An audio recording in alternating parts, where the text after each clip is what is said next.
Corona संकट के बीच किसानों से पीएम का संवाद। किसान सम्मान योजना की 8वीं किस्त जारी। 9.5 करोड़ से ज्यादा किसानों के खाते में ट्रांसफर हुई 2-2 हजार की राशि।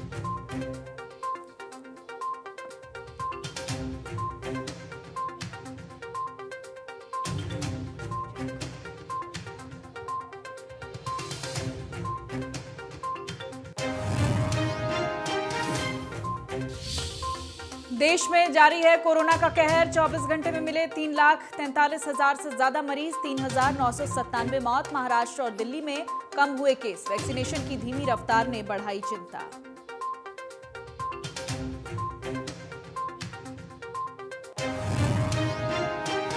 लॉकडाउन के चलते हरियाणा में टूट रही है कोरोना की चेन। पिछले 24 घंटे में 12,000 से ज्यादा मामले, 16,000 से ज्यादा रिकवर। 163 मरीजों ने तोड़ा दम।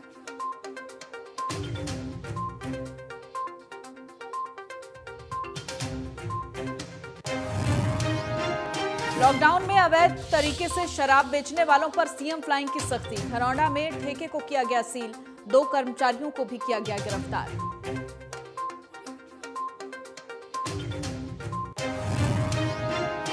कोरोना संकट के बीच देश भर में मनाई जा रही है ईद। राष्ट्रपति रामनाथ कोविंद और प्रधानमंत्री नरेंद्र मोदी ने दी बधाई।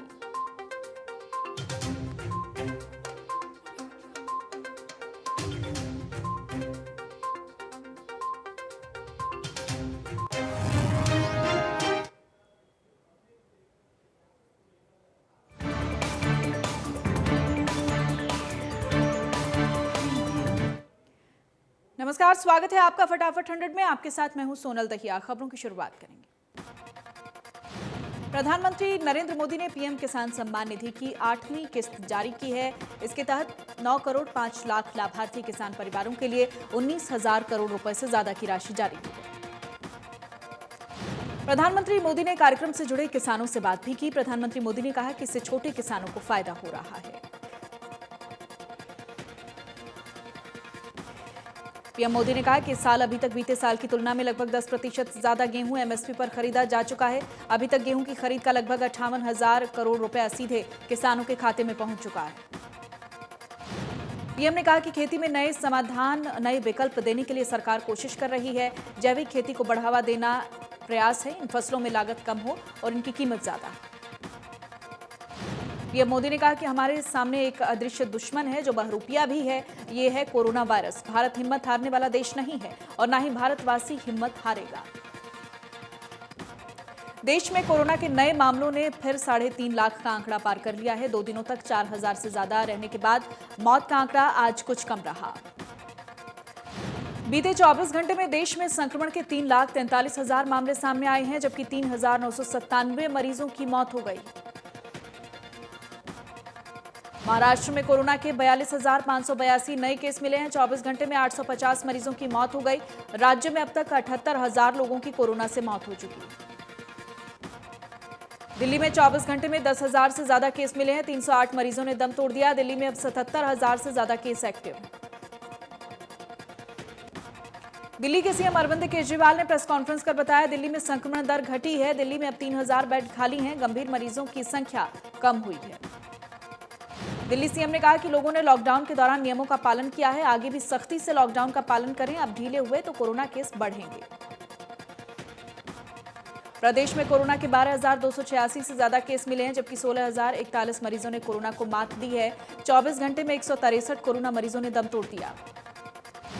फिर गुरुग्राम में सबसे ज्यादा केस मिले हैं। 24 घंटे में 2100 से ज्यादा मरीजों की पुष्टि हुई है। 17 मरीजों ने कोरोना के चलते जान गंवा दी। गुरुग्राम में ड्राइव थ्रू वैक्सीनेशन शुरू किया गया। डीएलएफ सिटी सेंटर मॉल में इसकी शुरुआत की गई। पहले दिन 45 साल वाले 200 लोगों को वैक्सीन देने का लक्ष्य रखा गया। फरीदाबाद में 24 घंटे में 1,091 से ज्यादा मरीज मिले हैं। 8 मरीजों ने दम तोड़ दिया। 1900 से ज्यादा मरीज रिकवर होकर घर लौटे। कोरोना वॉरियर्स की मौत के मामले सामने आ रहे हैं, जिसे लेकर स्वास्थ्य मंत्री अनिल विज ने कहा कि कोरोना वॉरियर्स की कुर्बानी की कीमत अदा नहीं की जा सकती। मदद के लिए राशि की घोषणा की गई।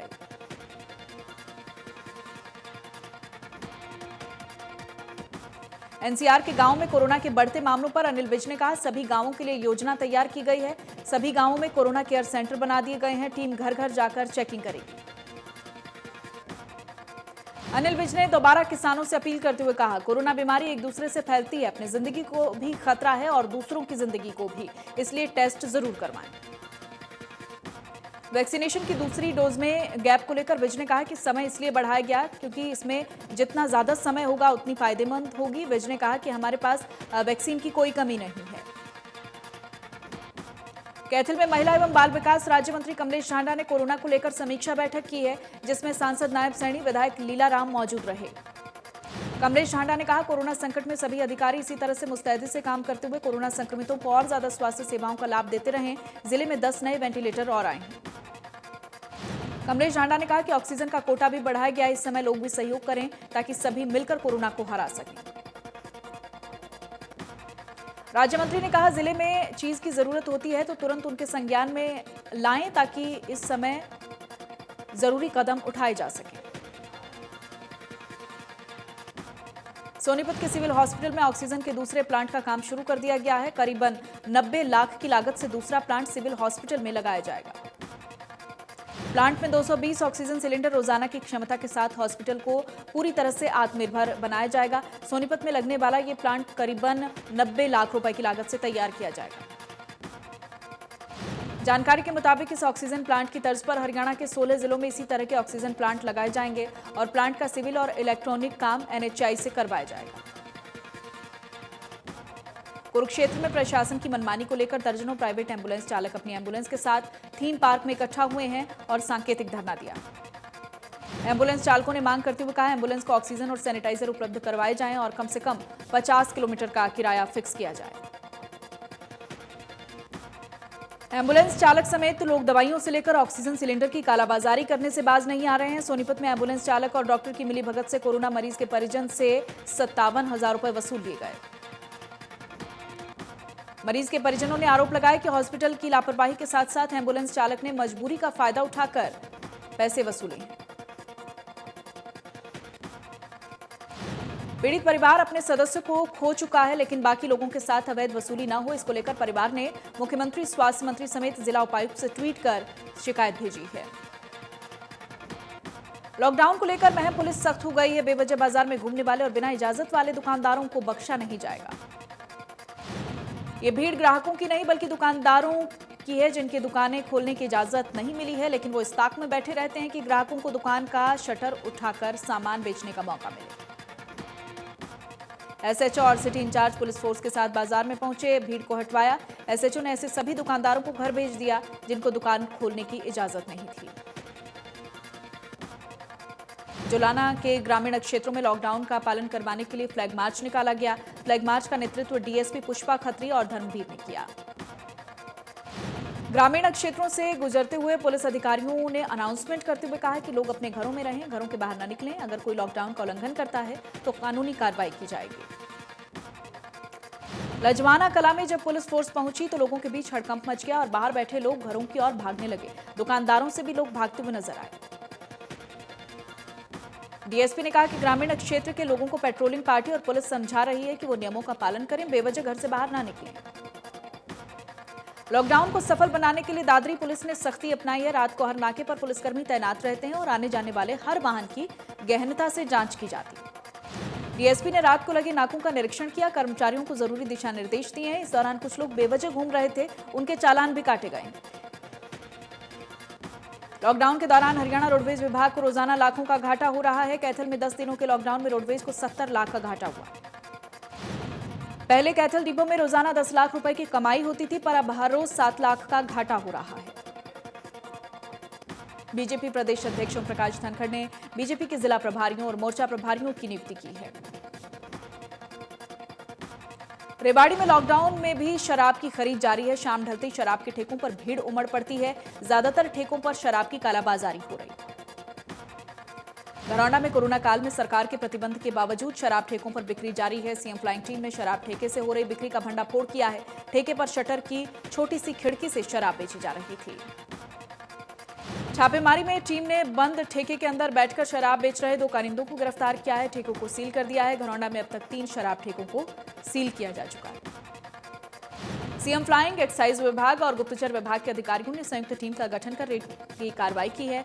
टीम ने ग्राहक को ठेके पर शराब लेने के लिए भेजा और ठेके के अंदर बैठे कारिंदों को दबोचा है। पलवल में फेसबुक पर हुई दोस्ती, एक युवती को उस समय महंगी पड़ गई जब वो अपने दोस्त के बुलाने पर उससे मिलने के लिए होटल पहुंच गई, जहां पीड़िता का अपहरण कर 25 लोगों ने मिलकर रात भर गैंगरेप किया। पीड़िता की तबीयत खराब होने पर आरोपी उसे कार में बदरपुर बॉर्डर पर छोड़कर फरार हो गए। पुलिस ने पीड़िता की शिकायत पर आरोपियों के खिलाफ मामला दर्ज कर एक आरोपी को गिरफ्तार कर लिया है। पीड़िता ने आरोप लगाया कि युवक उसे वहां से जबरन जंगल में ले गए। सभी ने पूरी रात सामूहिक दुष्कर्म किया, जिसके बाद गांव के पास दूसरी जगह ले गए, जहां अपने दोस्तों को भी बुला लिया। पलवल में युवती के साथ गैंगरेप मामले पर अनिल विज ने कहा है कि एक आरोपी को काबू कर लिया गया है। इनके खिलाफ शिकायत की गई है, जिनकी तलाश जारी है। यमुनानगर की जगाधरी की पुरानी अनाज मंडी एरिया में रहने वाले बुजुर्ग दंपति की हत्या के मामले में सीआईए की टीम ने ये गुत्थी सुलझा दी है। पुलिस ने मामले को 72 घंटे में सुलझाने में कामयाबी हासिल की। मामले में सीआईए की टीम ने पड़ोस में ही रहने वाले 2 युवकों को गिरफ्तार किया। पकड़े गए युवकों ने बेरोजगारी के चलते पैसे के लालच में वारदात को अंजाम दिया था। जांच अधिकारी ने बताया कि इनमें से एक युवक मृतक के पड़ोस में रहता है। उसने दोस्त के साथ मिलकर लूट की योजना बनाई और बुजुर्ग दंपति पर उस दौरान हमला कर दिया। भिवानी में चोरों का आतंक देखने को मिला है। चोरों ने मंदिरों में रखे दान पात्र पर हाथ साफ कर दिया। लाखों रुपए की नकदी लेकर फरार हो गए। ये चोरी भिवानी के अलग अलग 3 मंदिरों में की गई, जो कि सीसीटीवी कैमरे में कैद हो गई। घटना की सूचना पाकर पुलिस मौके पर पहुंची और जांच शुरू की गई। सोनीपत के बहालगढ़ रोड पर व्यक्ति की करंट लगने से मौत हो गई। मृतक निजी हॉस्पिटल के सामने नारियल का ठेला लगाता था और यूपी के बरेली का रहने वाला था। पुलिस ने मौके पर पहुंचकर मामले की जांच की। मृतक नारियल के छिलके डालने बिजली के खंभे के नजदीक गया था, जहां वो तारों की चपेट में आ गया। बहादुरगढ़ के कृष्णानगर इलाके में किसी ने मेडिकल वेस्ट को आग के हवाले कर दिया। आग की लपटें जब उठने लगी तो फायर ब्रिगेड अधिकारियों को सूचना दी गई। आग किसने लगाई या फिर कैसे लगी, ये अभी साफ नहीं हो पाया। घटनास्थल से कुछ ही दूरी पर झुग्गियां हैं। अगर आग वहां तक पहुंच जाती तो बड़ा नुकसान हो सकता था। कोरोना वायरस ने ईद उल फितर की खुशियों को फीका कर दिया। इस बार लोग ना तो ईदगाह में एक साथ नमाज पढ़ सकते हैं और ना ही कपड़ों की दुकानों पर नजर आए। लॉकडाउन के नियमों का पालन करते हुए ज्यादातर लोगों ने अपने घरों में ही ईद की नमाज अदा की है। इस बार लोग दूसरों के घर जाकर जश्न नहीं मना रहे। लोगों ने दुआ मांगी है कि जो लोग कोरोना पॉजिटिव हैं जल्द स्वस्थ होकर अपने घर लौटें और जिनको कोरोना नहीं हुआ वो कोरोना से दूर रहें। जल्द देश इस महामारी से उभर जाए। ईद उल फितर के त्योहार पर नूह में एसपी ने हालात का जायजा लिया। मस्जिदों में भीड़ जमा न हो, इसके लिए उपायुक्त और एसपी ने कई क्षेत्रों का दौरा किया है।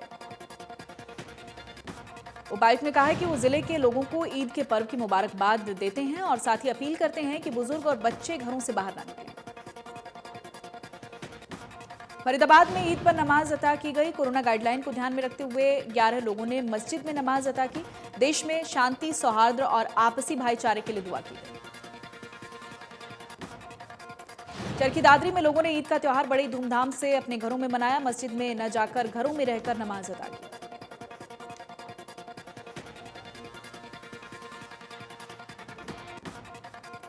जींद के सामान्य अस्पताल के बाथरूम में 3 दिन की जीवित नवजात बच्ची मिलने का मामला सामने आया। सीसीटीवी फुटेज में बच्ची को बाथरूम में ले जाती हुई एक कलयुगी नजर आई। पुलिस ने मामला दर्ज कर बच्ची की मां की तलाश शुरू कर दी। सीएम फ्लाइंग की टीम ने जीटी रोड पर लिबर्टी के पास शराब के ठेके पर छापेमारी की। सूचना मिली थी कि ठेके पर शराब बेची जा रही है। करनाल प्रशासन ने रेड क्रॉस सोसाइटी और सामाजिक संस्था के साथ मिलकर लोगों को जरूरत पड़ने पर घर तक ऑक्सीजन पहुंचाने का जिम्मा उठाया है।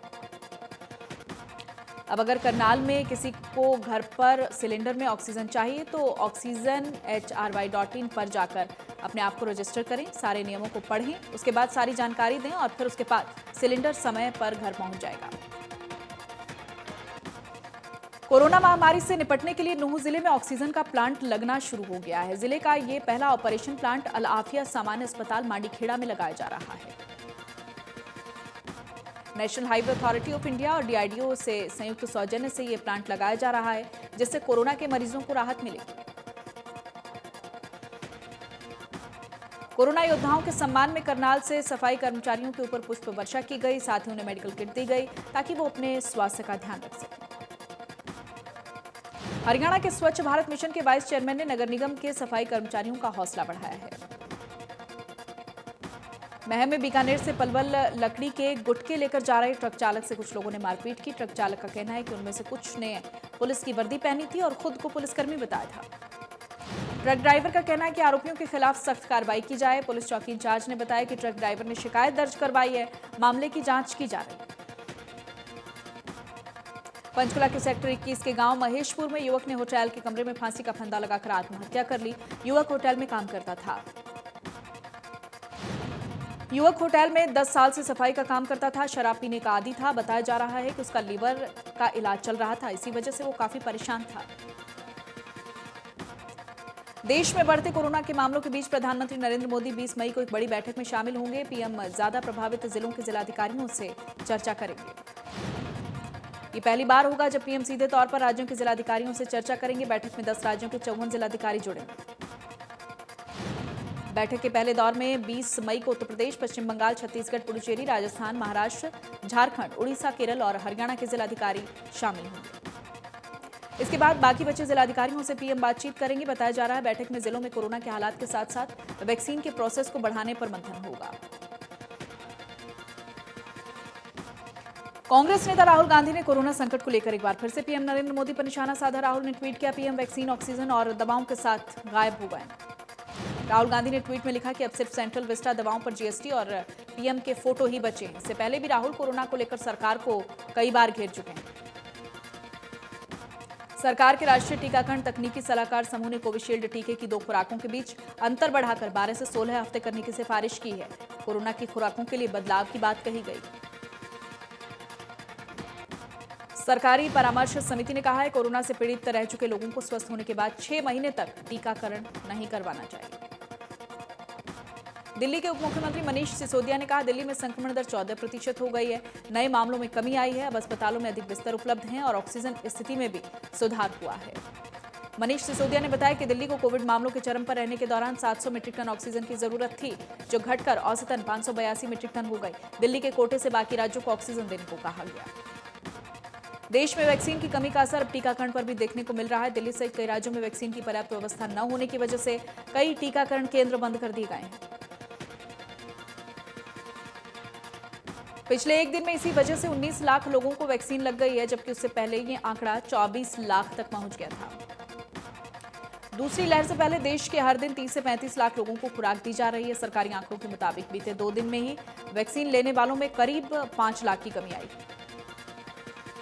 स्वास्थ्य मंत्रालय ने वैक्सीन की कमी से इंकार करते हुए कहा, 18 से 44 वर्ष की आयु वालों को 30 राज्यों में टीकाकरण किया जा रहा है। 10 राज्य ऐसे हैं जहां देश का 67% टीकाकरण किया जा चुका है। कोरोना संक्रमण की मार झेल चुका अमेरिका अब इसे मात देता नजर आ रहा है। US centre for disease control and prevention ने कहा है, अमेरिका में टीका लगा चुके लोग अब बिना मास्क पहने घूम सकते हैं। ये नियम उन जगहों पर लागू नहीं होगा जहां ये टीकाकरण चल रहा है या सरकार ने अभी भी पाबंदियां लगा रखी हैं। अमेरिका में बड़े पैमाने पर टीकाकरण का काम हुआ है। तकरीबन सभी वयस्कों को टीका लगाने का काम पूरा हो चुका है। हाल ही में बच्चों में टीकाकरण को मंजूरी दी गई। तेल कंपनियों ने फिर डीजल और पेट्रोल के दाम में बढ़ोतरी कर दी है। डीजल के दाम में 34 पैसे प्रति लीटर, पेट्रोल के दाम में 29 पैसे प्रति लीटर की बढ़ोतरी। इस बढ़त के साथ ही दिल्ली में पेट्रोल 92 रुपए 34 पैसे लीटर हो गया है। डीजल 83 रुपए के करीब पहुंच चुका है। राजस्थान के श्रीगंगानगर, मध्य प्रदेश, भोपाल, अनूपपुर सहित कई शहरों में पेट्रोल का भाव 100 रुपए के पार चला गया।